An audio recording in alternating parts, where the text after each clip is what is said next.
કોઈ સ્ત્રી કમાય કે ન કમાય એના ઉપરથી એનું મૂલ્ય નક્કી નથી થતું. પણ હું દીકરીને અથવા એના માતા પિતાને હું એટલું કહીશ કે તમે તમારી દીકરીને સાસરે વળાવો ને એ પહેલાં એને એટલી તો સમર્થ જરૂર કરીને મોકલો. ભલે ક્યાં જઈને એને કમાવાની જરૂર પડે કે ન પડે, પણ ન કરે નારાયણ એના જીવનમાં અમુક એવા પ્રસંગો ઘટિત થઈ જાય તો એ પોતાના પગ ઉપર પોતે ઊભી રહી શકવી જોઈએ.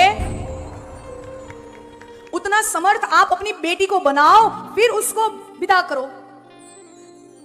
ઈ આ કરે કામ ન કરે હું એ વાત જ નથી કરતી, એની ચોઈસ છે.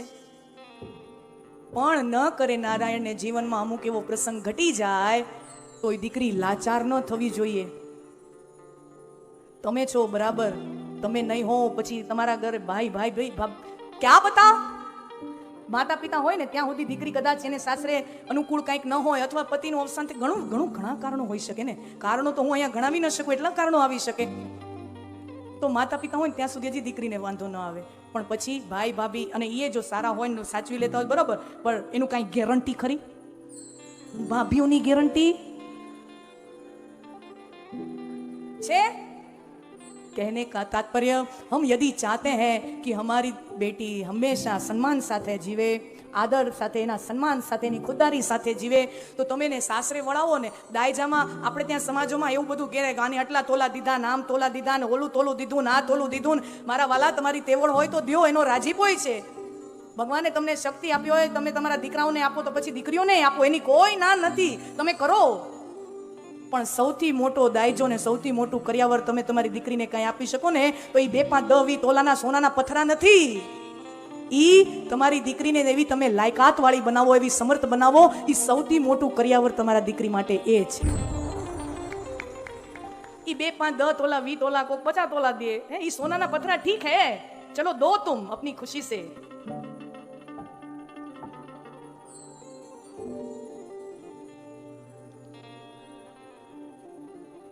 મારા વાલા સ્વજનો, મોટા ભાગે આકર્ષણમાં મોટી ભૂલ થઈ જતી હોય છે. ગધા 25ની ઉંમરમાં એ આ છે. કોઈને તમે પૂછો ને એ ઉંમરમાં એટલે ઘણીવાર એમ કે તમે વડીલ તરીકે ના પાડો, બેટા બરાબર છે તું આ પ્રસ્તાવ લઈને આવીશો, પણ એ પરિવાર બરાબર નથી.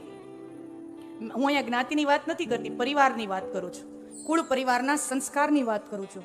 તો ઘણીવાર દીકરી પ્રસ્તાવ લઈને આવે તો એના ઘરના વડીલો કે બેટા બરાબર છે પણ એ પરિવાર બરાબર નથી. એટલે પછી શું કહે, મારે એના પરિવારને શું કરવું, મારો માણસ તો સારો છે ને. એવા જવાબો મળે છે ને, દે ને એવા જવાબો કે મારે એના પરિવાર હારે શું લેવા દેવા, મારો માલ મુદ્દો તો બરાબર છે ને. ઈ તો પછી અહીંયા જા પછી ખબર પડે પરિવાર હારે કેવા લેવા દેવા ચાલુ થાય છે. અને ચલો કોઈ એવી વ્યવસ્થામાં જીવતા હો કે બહુ પરિવાર સાથે રહેવાનું ન પણ બને. ચલો એવું ઘણી જગ્યાએ એવું બને કે એ વ્યક્તિ છે એ બહુ પરિવાર સાથે નથી રહેતો, એન કેન પ્રકારે ઘણા કારણો હોઈ શકે પરિવાર સાથે ન રહેવાના, આપણે માં નથી પડવું. પણ કુળ પરિવાર જોવાનું તાત્પર્ય ખાલી એવો નથી કે પરિવાર કેવો છે તો મારી દીકરી ત્યાં સેટ થશે કે નહીં. નહીં, સિર્ફ ઉतना ही मतलब नहीं होता, उससे बड़ा गुढ़ार्थ उसके अंदर छिपा है. આપણે છે ને એમાં માનીએ કે ન માનીએ, વારસાના સંસ્કાર હોય ને, બાપ દાદાના વારસાના જે સંસ્કાર હોય ને એ સંતાનોમાં આવે આવે આવે અને આવે. લોહીના જે સંસ્કારો હોય એ છોકરાઓમાં આવે. વડ એવા ટેટા, બાપ એવા બેટા, તાવડી એવી ઠીકરી ને માવડી એવી દીકરી.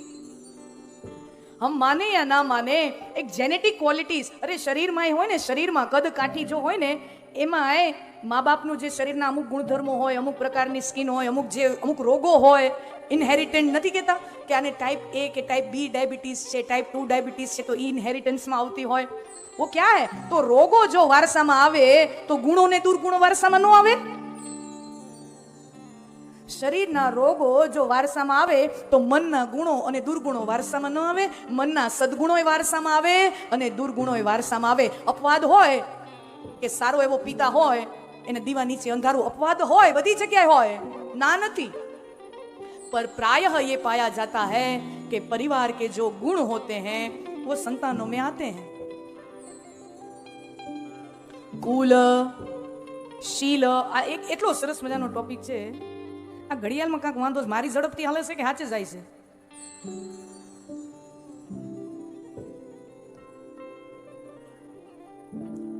कुल शील, चलो परिवार तो बहुत बढ़िया है, बट दूसरा चेक पॉइंट घणी वार એવું હોય પરિવાર સારો હોય પણ જે પાત્ર છે એમાં પરિવારનું ન આવ્યું હોય, ન કીધું દીવા નીચે અંધારું, અને ઘણી વાર એવું હોય કે બાપ હાવ છોરો હારો નીકળી જાય, अपवाद।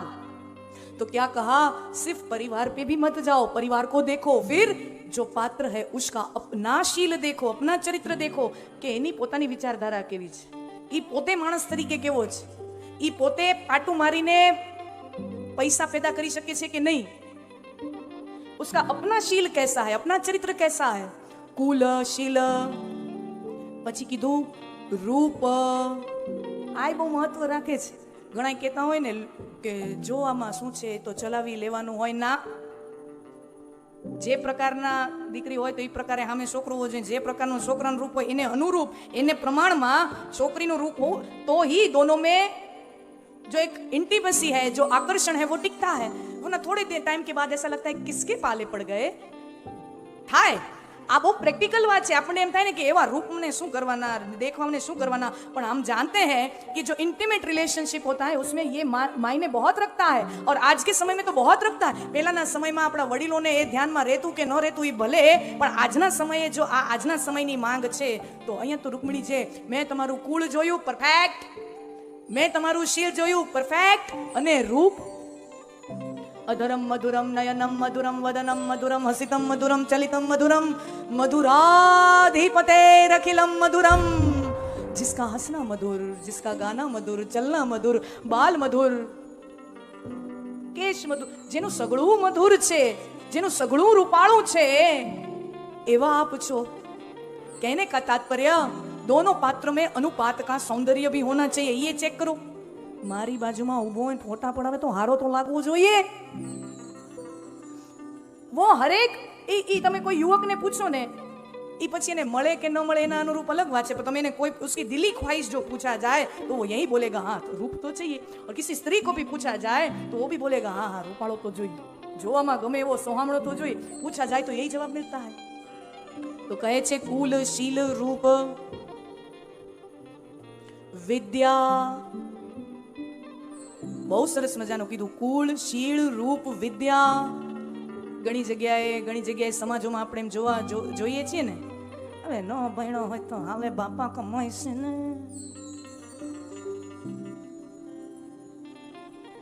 आज के समय की जो मांग है, और विशेष कहना पड़ेगा समाज में बेटियां पढ़ती जा रही हैं, आगे बढ़ती जा रही हैं, पढ़ती जा रही हैं, पढ़ती जा रही हैं, એ ભણતી જાય છે, ઉચ્ચ સ્તરનું ગુણવત્તાનું એ ભણતર ભણતી જાય છે। માં તમારે ત્યાં પણ તમને અનુભવ હશે, ભારતભરમાં યુનિવર્સિટીના જે માસ્ટર ડિગ્રીની જ્યાં વાત આવે, યુનિવર્સિટીના કોન્વોકેશનમાં હવે પુરુષો કરતા સ્ત્રીઓનું પ્રમાણ વધી ગયું છે, પુરુષો કરતા સ્ત્રીઓનું પ્રમાણ વધી ગયું છે। એને કા તાત્પર્ય બેટિयां पढ़ती जा रही हैं અને ઓલા રખડ્યા જ રાખે હે, બેટિयां पढ़ती हैं, શું કામ? છોકરીઓને ખબર છે કે અમારે કંઈક અમારું એસ્ટાબ્લિશ કરવું હશે ને, અમારે અમારું કંઈક કમાવું, યાને પૈસા કમાने की बात नहीं है, समझना। હું એમ નથી કહેતી કે સ્ત્રી છે ને એ પૈસા કમાય ને તો જ એની કિંમત છે, બાકીની કિંમત ના, मेरा ये जरा भी तात्पर्य नहीं है कहने का। જો પરિવાર અત્યંત સુખી હોય અને એવી કોઈ જરૂર ના હોય તો કાંઈ વાંધો નહીં, એને એની ઈચ્છા, એને ન જવું, हर चॉइस, अगर उसकी इच्छा मर्जी नहीं है, नहीं काम करने की उसकी इच्छा है, सम्मान करना चाहिए।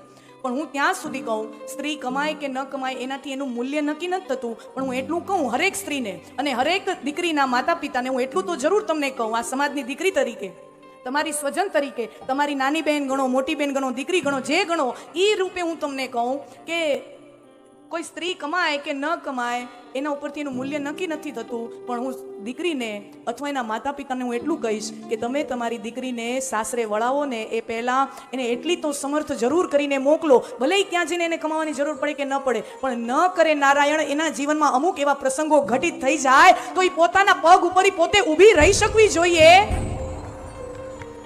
उतना समर्थ आप अपनी बेटी को बनाओ, फिर उसको વિદા કરો. ઈ આ કરે કામ ન કરે હું એ વાત જ નથી કરતી, એની ચોઈસ છે. પણ ન કરે નારાયણને જીવનમાં અમુક એવો પ્રસંગ ઘટી જાય તો એ દીકરી લાચાર ન થવી જોઈએ. તમે છો બરાબર, તમે નહીં હો પછી તમારા ઘરે ભાઈ ભાઈ ભાઈ ક્યાં બતાવ. માતા પિતા હોય ને ત્યાં સુધી દીકરી કદાચ એને સાસરે અનુકૂળ કંઈક ન હોય અથવા પતિનું અવસાન ઘણા કારણો હોઈ શકે ને. કારણો તો હું અહીંયા ગણાવી ન શકું, એટલા કારણો આવી શકે. તો માતા પિતા હોય ને ત્યાં સુધી હજી દીકરીને વાંધો ન આવે, પણ પછી ભાઈ ભાભી અને એ જો સારા હોય ને સાચવી લેતા હોય બરાબર, પણ એનું કાંઈ ગેરંટી ખરી? ભાભીઓની ગેરંટી છે? कहने का तात्पर्य हम यदि चाहते हैं कि हमारी बेटी हमेशा सम्मान साथे जीवे, आदर साथे एना सम्मान साथेनी खुददारी साथे जीवे, तो તમે ને સાસરે વળાવો ને દાયજામાં આપણે ત્યાં સમાજોમાં એવું બધું કહે કે આને આટલા તોલા દીધા, નામ તોલા દીધા ને ઓલું તોલું દીધું, ના તોલું દીધું. મારા વાલા, તમારી તેવડ હોય તો દ્યો, એનો રાજીપોય છે. ભગવાને તમને શક્તિ આપી હોય, તમે તમારા દીકરાઓને આપો તો પછી દીકરીઓને આપો, એની કોઈ ના નથી, તમે કરો. પણ સૌથી મોટો દાયજો ને સૌથી મોટું કર્યાવર તમે તમારી દીકરીને કઈ આપી શકો ને તો એ 2, 5, 10, 20 તોલાના સોનાના પથરા નથી. ઈ તમારી દીકરીને એવી તમે લાયકાત વાળી બનાવો, એવી સમર્થ બનાવો, એ સૌથી મોટું કર્યાવર તમારા દીકરી માટે એ છે. ઈ 2, 5, 10 તોલા 20 તોલા કોક 50 તોલા દે, એ સોનાના પથરા ઠીક હે, ચલો દો તુમ अपनी खुशी से,